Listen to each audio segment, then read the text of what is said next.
হাঁপানি, শ্বাসকষ্ট এবং অ্যাজমা চিরতরে দূর করার অসাধারণ একটি আমল। আসসালামু আলাইকুম রহমতুল্লাহি ওয়া বারাকাতুহু। সম্মানিত দর্শক শ্রোতা, এই শীতের দিনে মানুষের অনেক শ্বাসকষ্ট এবং হাঁপানি দেখা দেয়। এ রোগটি মানুষকে অনেক কষ্ট দিয়ে থাকে। আজকে আলোচনা করব কোরআনিক আমলের মাধ্যমে আপনি কিভাবে শ্বাসকষ্ট, হাঁপানি এবং অ্যাজমা থেকে বেঁচে থাকতে পারবেন। তার পূর্বে আপনাকে কিছু বিষয়ে সতর্ক থাকতে হবে। প্রথমত, আপনাকে ধুলোবালি থেকে বেঁচে থাকতে হবে।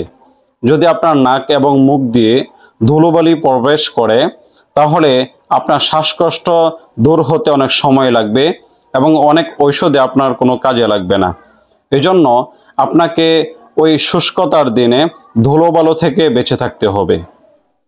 দ্বিতীয়ত, আপনাকে ঠান্ডা থেকে বেঁচে থাকতে হবে।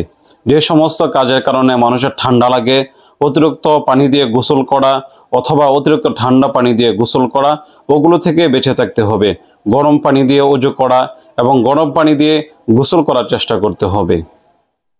তৃতীয়ত, আপনাকে ধূমপান থেকে বেঁচে থাকতে হবে।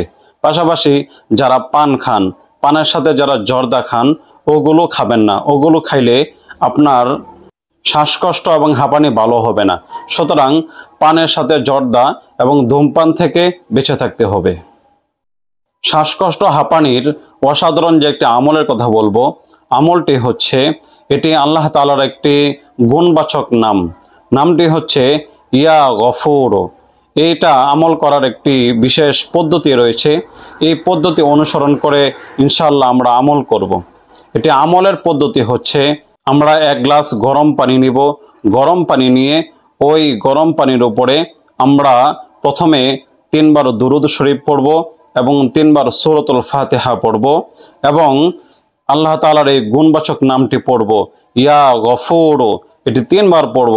3 বার পরে আমরা পানিতে ফু দিব এবং সকাল বিকাল এভাবে আমরা যদি নিয়মিত 1 মাস পান করতে পারি তাহলে ইনশাআল্লাহ আল্লাহ তাআলা আমাদেরকে হাঁপানি, শ্বাসকষ্ট এবং অ্যাজমা থেকে চিরতরে দূর করবেন। এখানে যে আল্লাহ তাআলার গুণবাচক নাম ইয়া গফুর রয়েছে, ওই নামটির অর্থ হচ্ছে আল্লাহ তাআলা ক্ষমাশীল। আল্লাহ যদি কোনো বান্দাকে ক্ষমা করে দেয়, আল্লাহ তাআলা যদি কোনো বান্দাকে রোগ থেকে মুক্তি দেয়, তাহলে আল্লাহ তাআলা কারো অনুমতি লাগবে না, কারো সুপারিশ লাগবে না। এজন্য আল্লাহ তাআলার কাছে ক্ষমা চাওয়া। এবং তার পাশাপাশি সূরাতুল ফাতিহা রয়েছে। এই সূরাতুল ফাতিহা হচ্ছে সকল রোগের মহা ঔষধ। আমরা এটাও ইনশাআল্লাহ পাঠ করব এবং এভাবে ইনশাআল্লাহ আমল করলে আল্লাহ তাআলা অবশ্যই আমাদেরকে হাঁপানি, শ্বাসকষ্ট এবং অ্যাজমা থেকে চিরতরে মুক্তি দিবেন ইনশাআল্লাহ। আল্লাহ তাআলা আমাদের সকলকে পরিপূর্ণ সুস্থতা দান করুক। আমিন।